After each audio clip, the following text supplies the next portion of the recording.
ঢাকা বিশ্ববিদ্যালয়ের শিক্ষার্থী ও ছাত্রদলের নেতা শাহরিয়ার আলম সাম্য হত্যার বিচার এবং প্রকৃত ঘাতকদের দ্রুত গ্রেপ্তার করা না হলে প্রধান উপদেষ্টার বাসভবন যমুনা অবরোধের হুঁশিয়ারি দিয়েছে ছাত্রদল। রাজধানীর শাহবাগ মোড় অবরোধ করে প্রতিবাদ সমাবেশ থেকে এই হুঁশিয়ারি দেন তিনি। এ সময় ছাত্রদল নেতারা বলেন, ছাত্রদল শাহবাগ থেকে যমুনায় পদযাত্রা শুরু করলে তা বাধা দেওয়ার মতো কেউ নেই। সমাবেশে শাহবাগে ঢাকা বিশ্ববিদ্যালয় সহ বিভিন্ন কলেজ বিশ্ববিদ্যালয়ের নেতাকর্মীরা উপস্থিত ছিলেন। আফজল হোসেনের রিপোর্ট। ঢাকা বিশ্ববিদ্যালয়ের শিক্ষার্থী ও ছাত্রদল নেতা শাহরিয়ার আলম সাম্য হত্যার বিচারের দাবিতে শাহবাগ মোড় অবরোধ করে অবস্থান নেয় ছাত্রদল। সাম্য হত্যার বিচার এবং প্রকৃত ঘাতকদের দ্রুত গ্রেপ্তার না করা হলে প্রধান উপদেষ্টার বাসভবন যমুনা অবরোধের হুঁশিয়ারি দেন ছাত্রদল সভাপতি রাকিবুল ইসলাম রাকিব। যদি ছাত্রদল মনে করে এই শাহবাগ চত্বর থেকে এই যমুনায় আমরা পদযাত্রা শুরু করে এই পদযাত্রা রোখার ক্ষমতা কারণে যদি তাদের এই ধরনের ষড়যন্ত্রমূলক এবং সদিচ্ছার অভাব আগামীতে লক্ষ্য করে, তাহলে স্পষ্ট ভাষায় বলে দিতে চাই, ছাত্রদলের যাত্রা হবে যমুনায় এবং আমরা আমাদের দাবি দাওয়া আদায় করে বাসায় ফিরব। সমাবেশ থেকে ঢাকা বিশ্ববিদ্যালয়ের উপাচার্য ও প্রক্টরের পদত্যাগ দাবি করেন ছাত্রদলের সাধারণ সম্পাদক। আজকের এই অবস্থান কর্মসূচি থেকে ঢাকা বিশ্ববিদ্যালয়ের ব্যর্থ প্রশাসনের পদত্যাগ দাবি করছি। এর আগে দুপুর 12টার দিকে শাহবাগ থানা ঘেরাও করে ছাত্রদল এবং বিকেল 3:45টার দিকে শাহবাগ মোড় অবরোধ করে দলটি। এতে প্রায় 2 ঘন্টা যান চলাচল বন্ধ থাকে। আফজল হোসেন, মাই টিভি, ঢাকা। এদিকে সাম্য হত্যার বিচার ও বিশ্ববিদ্যালয়ের ভিসি ও প্রক্টরের পদত্যাগের দাবিতে কালো পতাকা মিছিল করে ঢাকা বিশ্ববিদ্যালয় ছাত্রদল। এ সময় দলের নেতারা অভিযোগ করেছেন, কিছু গুপ্ত সংগঠন সাম্য হত্যার বিচারকে কলুষিত করার চেষ্টা করছে। তাদের অভিযোগ, এভাবে ঢাকা বিশ্ববিদ্যালয়ে আবারও কেউ যদি ফ্যাসিস্ট হয়ে ফিরতে চায় তাদের ছাত্রদল প্রতিহত করবে। বিস্তারিত শিমুল খানের রিপোর্টে। সাম্য হত্যার বিচার, বিশ্ববিদ্যালয়ের ভিসি ও প্রক্টরের পদত্যাগের দাবিতে দুপুরে কালো পতাকা মিছিল শেষে সংক্ষিপ্ত সমাবেশে দেওয়া বক্তব্যে সাম্য হত্যার বিচার ভিন্ন খাতে প্রবাহের চেষ্টা না করার হুঁশিয়ারি দেন ঢাকা বিশ্ববিদ্যালয়ের ছাত্রদল সভাপতি। বাংলাদেশের গণতন্ত্র তথা এ সময় তিনি বলেন, মবকে কেন্দ্র করে ঢাকা বিশ্ববিদ্যালয় অস্থিতিশীল করার চেষ্টা করছেন ঢাকা বিশ্ববিদ্যালয়ের প্রক্টর ও ভিসি। অভ্যুত্থানের 9 মাসেও ঢাকা বিশ্ববিদ্যালয়ে হত্যা, ধর্ষণ যেসব ঘটনা ঘটেছে তার দায় নিয়ে ভিসিকে পদত্যাগ করতে হবে বলেও মন্তব্য করেন তিনি। আমরা জানতে পেরেছি এই মবকে কেন্দ্র করেই এই ভিসি এবং এই প্রক্টর বাংলাদেশের সর্বোচ্চ বিদ্যাপীঠ ঢাকা বিশ্ববিদ্যালয় ক্যাম্পাসে একটি অসৎ উদ্দেশ্য হাসিল করার চক্রান্তে লিপ্ত। জনতার রক্তের উপর দিয়ে এই বিশ্ববিদ্যালয়ের নতুন প্রশাসন দায়িত্ব নিয়েছিল, কিন্তু তারা সম্পূর্ণ ব্যর্থ হয়েছে বলে মন্তব্য করেন ঢাবি ছাত্রদলের সাধারণ সম্পাদক। যে আকাঙ্ক্ষা নিয়ে এই গণঅভ্যুত্থান সংগঠিত হয়েছিল একটি নিরাপদ ক্যাম্পাস বিনির্মাণের লক্ষ্যে, আমরা দেখলাম যে 9 মাস অতিবাহিত হওয়ার পরেও আমরা আজও নিরাপদ ক্যাম্পাস পাইনি। আজকে 5 দিন হয়ে গেল, খুনি অধরা রয়ে গেছে। এই রাষ্ট্র, এই প্রশাসন, এই বিসি প্রক্টর আমাদেরকে সাম্য হত্যার বিষয়ে কোনো তথ্য দিতে পারেনি। বিশ্ববিদ্যালয় প্রশাসন যদি ছাত্রদের নিরাপত্তা নিশ্চিত করতে না পারে তবে তা স্বীকার করে পদ থেকে সরে দাঁড়ানোর আহ্বান জানান শিক্ষার্থীরা। ঢাকা বিশ্ববিদ্যালয়ের শিক্ষা ও গবেষণা। শিমুল খান, মাই টিভি, ঢাকা। সাম্য হত্যা মামলাটি হস্তান্তর করা হচ্ছে ডিবিতে, বিচার হবে বিশেষ ট্রাইব্যুনালে। সরকারের এমন আশ্বাসে সন্তুষ্টি প্রকাশ করেছেন সাম্যের সহপাঠীরা। দুপুরে সচিবালয়ে স্বরাষ্ট্র উপদেষ্টার সাথে বৈঠক শেষেই কথা জানান সাম্যের সহপাঠী নাহিয়ান ইসলাম। তিনি বলেন, বৈঠকে হত্যাকাণ্ডের সাথে জড়িত সকলেই দ্রুত গ্রেপ্তারের দাবি জানিয়েছেন তারা। বৈঠকে দ্রুততম সময়ে বিচার কাজ সম্পন্ন করার তাগিদ দেওয়ার কথা জানান IR এর চেয়ারম্যান অধ্যাপক হোসনে আরা বেগম।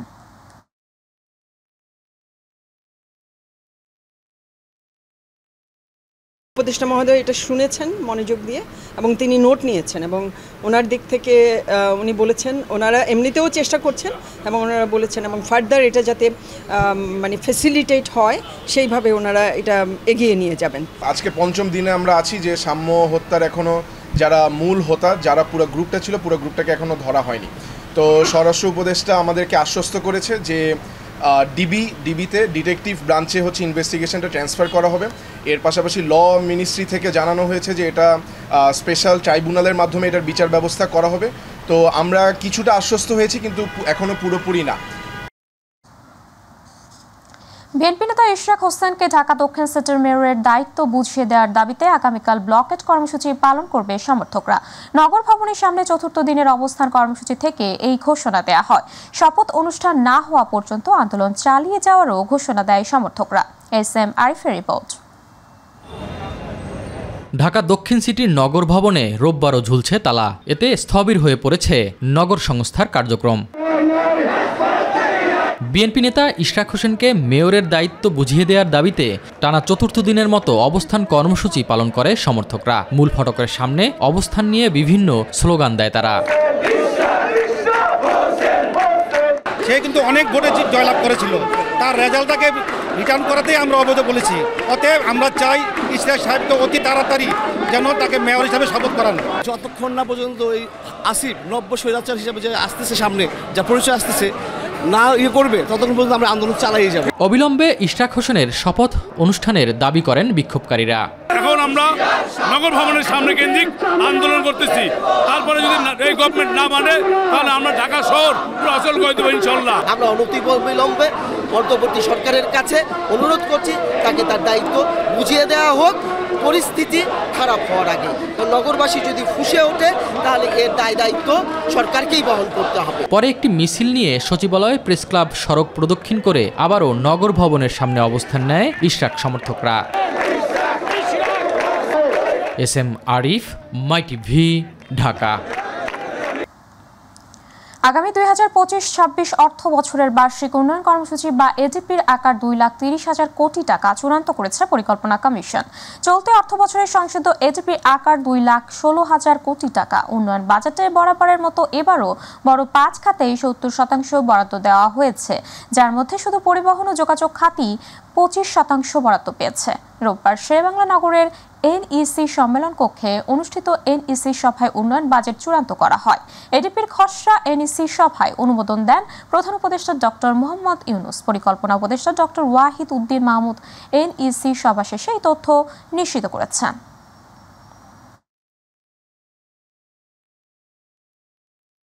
এটাকে আমরা একটা অর্থনৈতিক স্থিতিশীলতা আনার জন্য, মূল্যস্ফীতি কম রাখার জন্য, কমিয়ে আনার জন্য এবং বাজেট ব্যবস্থাপনাকে এই বছর থেকে পরবর্তী বছরগুলোতে যাতে বাজেট ব্যবস্থাপনায় শৃঙ্খলা ফিরে আসে, টেকসই হয় বাজেট ব্যবস্থাপনা, সেটাই এই বছরের বাজেটের আসল লক্ষ্য। বিএনপির স্থায়ী কমিটির সদস্য আমির খসরু মাহমুদ চৌধুরী বলেছেন, বাংলাদেশ আদৌ গণতান্ত্রিক প্রক্রিয়ায় যাবে কিনা তা নিয়ে শঙ্কার শুরু হয়েছে। যতদিন যাচ্ছে জাতির সংখ্যা তত বাড়বে, একটি বিপদের দিকে যাচ্ছে। তিনি বলেন, নির্বাচন ডিসেম্বর পর্যন্ত যাওয়ার কোনো কারণ নেই। যে কয়টা বিষয় ঐকমত্য হয়েছে সেগুলো জানিয়ে নির্বাচনের রোডম্যাপ দিলেই হয়। ওইদিকে না যেয়ে অন্যদিকে যাওয়া হচ্ছে। রোববার রাজধানীর হোটেল শারিনায় এক অনুষ্ঠানে তিনি বলেন, চট্টগ্রাম পোর্ট সহ গুরুত্বপূর্ণ বিষয়ে সিদ্ধান্ত রাজনৈতিক সরকার নেবে, এটি অন্তর্বর্তী সরকারের কাজ নয়। যত বিলম্বিত হচ্ছে দেশের মানুষের সংখ্যা বাড়ছে এবং মানুষ সিদ্ধান্তহীনতায় ভুগছে, দেশে বিদেশে সকলেই। এবং তারা ওই দিকে না গিয়ে তারা অন্যদিকে ধাবিত হচ্ছে। ওইখানে করিডোরের কথা বলা হচ্ছে, যেখানে আমাদের দেশকে একটা বিপদের দিকে ঠেলে দিচ্ছে। এটা কোনো তাদের দায়িত্বে পড়ে না, এটাতে নির্বাচিত সরকার সিদ্ধান্ত নিতে হবে সমস্ত রাজনৈতিক শক্তির সাথে আলাপ আলোচনা করে। তত্ত্বাবধায়ক সরকার গঠন সহ পুরো সংস্কার প্রক্রিয়ার গণভোটের মাধ্যমে জুলাই সনদ তৈরি করে আইনগত ভিত্তি দিতে জাতীয় ঐকমত্য কমিশনকে প্রস্তাব দিয়েছে বাংলাদেশ জামাত ইসলামী। জাতীয় সংসদের এলডি হলে জাতীয় ঐকমত্য কমিশনের সঙ্গে বৈঠক শেষে এই কথা বলেন দলটির নায়েবে আমির ডক্টর সৈয়দ আবদুল্লাহ মোহাম্মদ তাহের। এদিকে যত দ্রুত সম্ভব সরকার জাতীয় সনদের দিকে এগিয়ে যেতে চায় বলে জানান কমিশনের সহসভাপতি আলী রিয়াজ। ইলিয়াস মাতবরের রিপোর্ট। জাতীয় সংসদের এলডি হলে অনুষ্ঠিত হয় জাতীয় ঐক্যমত্য কমিশনের সঙ্গে জামাত ইসলামীর বৈঠকে জামাতের 11 সদস্যের প্রতিনিধি অংশ নেয়। বৈঠক শেষে জামাত ইসলামীর নায়েবে আমির ডাক্তার সৈয়দ আব্দুল্লাহ মোহাম্মদ তাহের জানান, গণভোট চায় জামাত। বাংলাদেশ জামাত ইসলামীর পক্ষ থেকে আমরা খুব স্পষ্টভাবে বলেছি, আমরা গণভোট চাই। গণভোটের মাধ্যমে আমাদের জুলাই চার্টার হোক, ন্যাশনাল চার্টার হোক, এবং চার্টারের বাইরেও যদি কোনো ইম্পর্টেন্ট ইস্যু থাকে সেটাকে ইনক্লুড করে বাংলাদেশ জামাত ইসলামী গণভোট চায়। গণভোটের মাধ্যমেই এটা আইনগত চূড়ান্তভাবে এটা ফাইনাল করবে। সুতরাং জামাত এটারে আইনি ভিত্তি দেওয়ার জন্য গণভোটের প্রস্তাব দিয়েছে। যত দ্রুত সম্ভব জাতীয় সনদের দিকে এগিয়ে যেতে চান বলে জানিয়েছেন জাতীয় ঐক্যমত্য কমিশনের সহসভাপতি ডক্টর আলী রিয়াজ। এই টেবিলে আসার জন্য অনেক প্রাণ দিতে হয়েছে, অনেক রক্তপাতের মধ্য দিয়ে আমরা এখানে এসেছি। আমাদের প্রত্যেকের সেই যারা প্রাণ দিয়েছেন তাদের কাছে আমাদের যে দায় এবং দায়িত্ব আছে সেটা আমাদের সকলকে স্মরণে রাখতে হবে। এবং এটা কেবলমাত্র জাতীয় ঐক্যমত্য কমিশনের বিষয় নয়, জাতীয় ঐক্যমত্য প্রতিষ্ঠা আসলে রাজনৈতিক দলগুলো, সিভিল সোসাইটি এবং অন্যান্য রাজনৈতিক শক্তিগুলো, সামাজিক শক্তিগুলোর দায়িত্ব। সকলেই আন্তরিক, সকলেই চান এবং আমরা বিশ্বাস করি সকলের প্রচেষ্টা নিঃসন্দেহে সফল হবে। ইলিয়াস মাতবর, মাই টিভি, ঢাকা। পলাতক সাবেক প্রধানমন্ত্রী শেখ হাসিনার বিরুদ্ধে অবৈধ সম্পদের অনুসন্ধান শুরু করেছে দুর্নীতি দমন কমিশন দুদক। সম্প্রতি এ বিষয়ে সিদ্ধান্ত নেওয়ার পর আজ অনুসন্ধান টিম গঠন করেছে কমিশন। দুদকের উপপরিচালক মাসুদুর রহমানকে এই অনুসন্ধানের দায়িত্ব দেয়া হয়েছে। অনুসন্ধানকারী দল শেখ হাসিনার স্থাবর অস্থাবর সম্পদের হিসাব ও তার আয়কর নথির যাচাই বাছাই করে প্রকৃত তথ্য উদ্ঘাটন করবে। এদিকে শেখ হাসিনার বিরুদ্ধে বার্চ মাউন্টেড দুর্নীতি মামলা সচলেরও উদ্যোগ নিয়েছে দুদক। এ বিষয়ে আগামী 15 জুলাই শুনানি অনুষ্ঠিত হবে। এছাড়া শেখ হাসিনার বিরুদ্ধে প্লট জালিয়াতি, বিদেশে অর্থ পাচার, প্রকল্পের অর্থ লুটপাটের একাধিক অনুসন্ধান দুদকে চলমান রয়েছে। এরই মধ্যে পূর্বাচলে প্লট জালিয়াতির মামলায় চার্জশিট দাখিল করলে শেখ হাসিনার বিরুদ্ধে গ্রেপ্তারি পরোয়ানা জারি করে আদালত।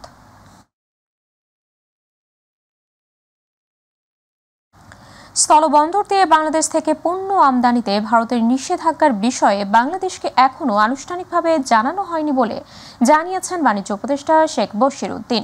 তিনি জানান, আনুষ্ঠানিক জানার পর প্রয়োজনীয় ব্যবস্থা গ্রহণ করা হবে। সকালে সচিবালয়ে সাংবাদিকদের প্রশ্নের জবাবে এসব কথা বলেন বাণিজ্য উপদেষ্টা। আরও জানাচ্ছেন রাকিব হাসান। বাংলাদেশ থেকে স্থলবন্দর দিয়ে প্রক্রিয়াজাত খাদ্যপণ্য, পোশাক সহ প্রায় 7 ধরনের পণ্য আমদানিতে নিষেধাজ্ঞা আরোপ করেছে ভারত। এরই মধ্যে এর প্রভাব পড়তে শুরু করেছে স্থলবন্দরগুলোতে। ভারত সরকারের নিষেধাজ্ঞায় বেনাপোল স্থলবন্দরে আটকা পড়েছে রপ্তানিমুখী গার্মেন্টস সহ কয়েক প্রকার পণ্যের শতাধিক ট্রাক। তবে ভারত সরকারের এমন সিদ্ধান্তের কথা এখনো আনুষ্ঠানিকভাবে জানানো হয়নি বাংলাদেশকে। বিষয়টি নিয়ে এরই মধ্যে সরকার বিশ্লেষণ শুরু করেছে বলে জানান বাণিজ্য উপদেষ্টা শেখ বশির উদ্দিন। সকালে সচিবালয়ে সাংবাদিকদের প্রশ্নের জবাবে একথা জানান তিনি। আমরা এখনো অফিসিয়ালি ভারতের পদক্ষেপটা সম্বন্ধে জানি না। সোশ্যাল মিডিয়া এবং নিউজ রিপোর্ট থেকে আমরা দেখেছি যে ওনারা কিছু স্থানীয় বন্দরে, ল্যান্ড বন্দরে, স্পেশালি আমাদের আখাউড়া বা ডাউকি সীমান্ত ভিত্তিক কিছু সিদ্ধান্ত ওনারা নিয়েছেন। আমরা ফর্মালি জানার পরে ব্যাপারগুলো নিয়ে পদক্ষেপ নিতে পারবো, বা আমাদের বিশ্লেষণগুলো চলছে। সরকারের বিভিন্ন সংস্থা জিনিসগুলোকে উপলব্ধি করার চেষ্টা করছে এবং তার পরিপ্রেক্ষিতে আমরা আমাদের করণীয়গুলো আমরা নির্দিষ্ট করব। ভারতের এমন সিদ্ধান্ত উভয় দেশের ব্যবসায়ীরাই ক্ষতিগ্রস্ত হবে জানিয়ে বাণিজ্য উপদেষ্টা বলেন, এই বাস্তবতা তুলে ধরে বাংলাদেশ বিষয়টি নিয়ে ভারতের সঙ্গে আলোচনা করবে। বিভিন্ন সময় আমরাও আমাদের কৃষিপণ্য উৎপাদন এবং ভোগের উপরে নির্ভর করে আমদানিতে বিভিন্ন রকমের বিধিনিষেধ আরোপ করি, ভারতও করে।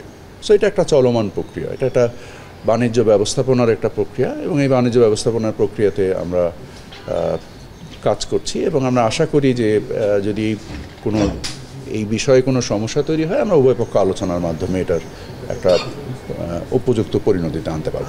রাকিব হাসান, মাই টিভি, ঢাকা। গ্রেপ্তার হয়েছেন ঢাকায় চলচ্চিত্রের চিত্রনায়িকা নুসরাত ফারিয়া। রোববার হযরত শাহজালাল আন্তর্জাতিক বিমানবন্দরে তাকে আটক করে ইমিগ্রেশন পুলিশ। তাকে ঢাকা মহানগর গোয়েন্দা পুলিশ কার্যালয়ে নেওয়া হয়। সোমবার তাকে আদালতে তোলা হবে। রোববার বাংলাদেশি বিমানের একটি ফ্লাইটে থাইল্যান্ড যাওয়ার সময় ইমিগ্রেশন পুলিশ তাকে আটক করে। পরে ভাটারা থানার পুলিশের কাছে তাকে হস্তান্তর করা হয়।